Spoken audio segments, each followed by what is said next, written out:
napakamurang S25 Ultra.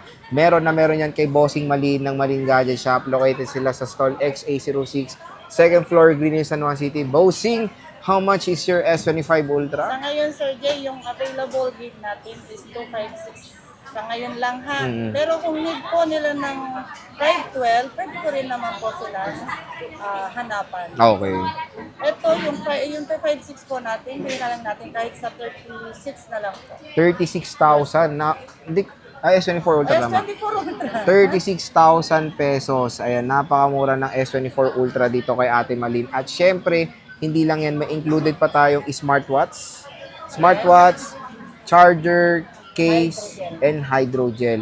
So, 36,000 for the S24 Ultra. 256 GB. Meron tayong available na violet, black, and silver. So, again, kung meron kayong mga inquiries, pwede kayo kumontak sa kanilang shop sa stall XA06, second floor, Green Hills, San Juan City. Okay. So, ito, magandang balita. S25 series. Murang-mura lang dito kay Ate Malin sa Malin Gadget Shop. Located sila sa stall XA06, second floor, Green Hills, San Juan City. Boss, magkano ang ano? S25 Ultra. Baba ko tuloy na.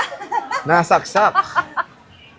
Ayan na, ibigay mo na kahit sa ano na lang, 49.5 mo na lang. Oh, di ba? S25 Ultra. 49.5. Oh. 512 na to siya.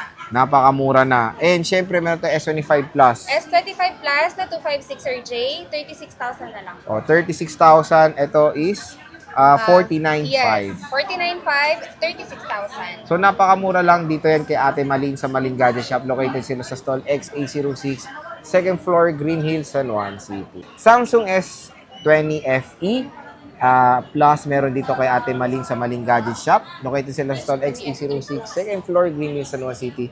Kia Bells, magkano ang ating Samsung? Yes po Sir J, mag-start tayo dito sa ating S23 FE na 256. 16.5 na lang po. 16.5. Meron din tayong S20 Plus na 256, 20,000. 20,000 for the S23 Plus. Meron And din tayong S24 FE na 256, 22,000. 22,000. Diba? Napakamura lang po. At hindi lang yan ang mga stock nila. Marami pa po tayong mga offer dito kay Yes Ate po. Malin. Bisita na kayo sa stall XA06. PM na lang kayo sa page. PM sa kanilang shop. So, Kia Bells, maraming salamat sa pag-PM.